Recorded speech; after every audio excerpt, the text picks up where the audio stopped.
Alright YouTube, just making a little video today. Changing a rear spring on a Audi A4 B6 van. Failed MOT for near side spring snap, so we'll get it lifted up and start again.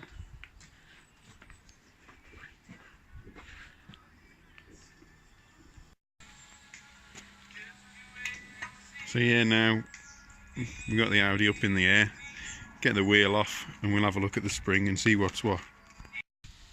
So now we've got the wheel off, we can see in there the snap coil, so we'll have a look at maybe dropping the bottom arm down a bit, try and pull that out, and we'll have a look at getting a new one in. So we've managed to get the shock bolt out. It required a bit of heat from the heat gun that was seized in there after 14 years now, but now that's out, we're going to try and drop the whole corner down and see if we can get the spring out. So we've finally got the broken spring out. As you can see, it's voluntarily knackered. I've only been driving like this for about probably roughly a year and had no clue until obviously it came for MOT.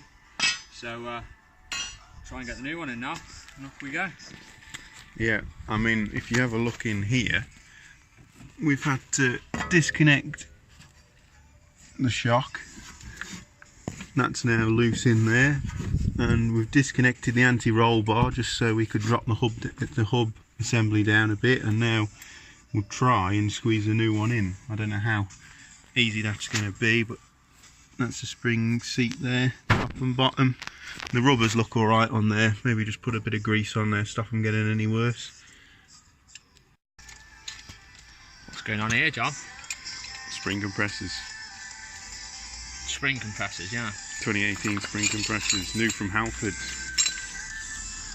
We've finally got the new spring in, as you can see, with plenty of cable ties.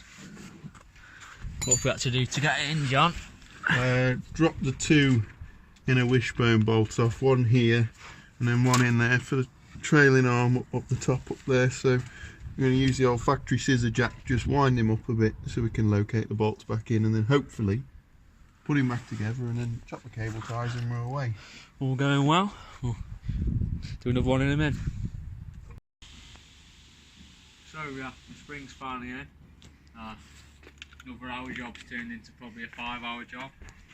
Standard really. I've to take a lot more bolts out than we probably thought we needed to. I'll let John tell you exactly what we've done.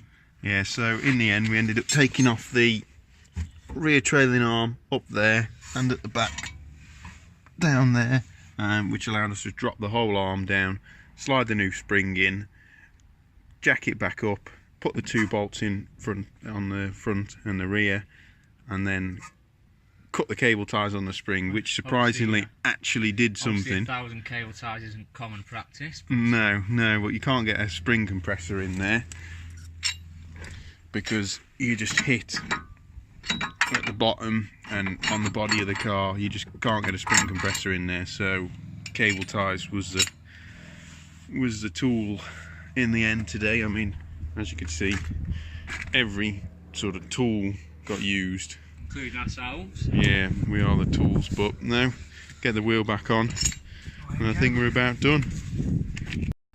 Right, so we're all done here today. New springs on the back, basically getting it on to pass MOT, to sell it basically. Get a bit of money together for a turbo build on my 94 Mazda MX-5. Try and get about sort of 250 to 300 brake horsepower out of it. Hopefully do a few more videos to show you around that. Get a bit more interest in the videos from subscribers, and we'll show you around that. Got another car around here, my mate John, who's filming. It's a E39 BMW.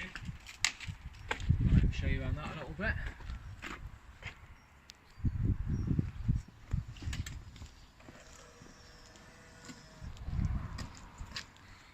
I mean, the most interesting bit is under the bonnet, to be fair. I mean, don't look in there too much because it's quite a mess at the moment.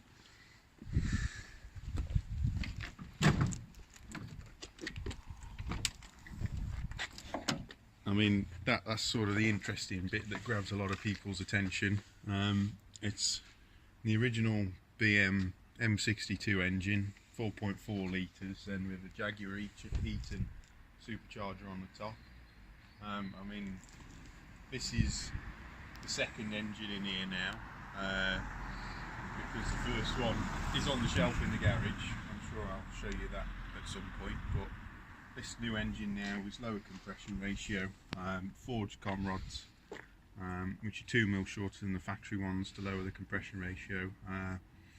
Fully rebuilt it, everything's been renewed, and it's also running an ECU master, standalone ECU, to get rid of the standard DME control and everything, because it didn't like positive pressure at all, as it was a MAF based system and now we're on a MAP based system. So this is a lot more reliable, and it runs a lot better. Still teething issues, but I think with everything out there you're always going to get them. It's also running airlift 3P suspension. I've had it on there for about 8 months now. Could do with rolling the rear arches to get a bit more tuck when it wants to go proper low, but for now it'll be alright. I mean, the wheels might change in the future. Not 100% sure on what I'm going to do yet, but yeah, that's sort of it. I mean, as regards to projects on this in the future, I think a lot of it's just going to be general maintenance, and I might even do something brave and do another compression test to make sure this engine isn't going the same way as the first one did, but we'll come to that maybe when it's a bit warmer. But yeah, other than that, maybe a set of headers. Yeah, headers and full exhaust system, just get it sounding even better than it does already. You're gonna give it a fire up, John, so they can have a little listen.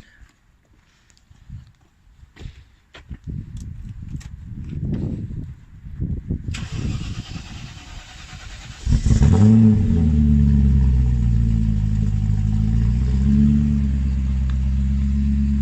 mean, it's on cold start at the moment, so it smells richer than the local Shell garage, but once it goes off, it's alright.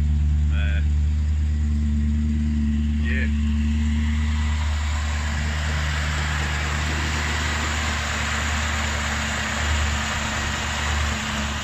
So yeah, I mean, really, hopefully to get a little bit of interest, we'll start doing a few more videos and showing you another car of mine. And yeah, we've also got our other friend Chris, who's just as stupid as we are, really.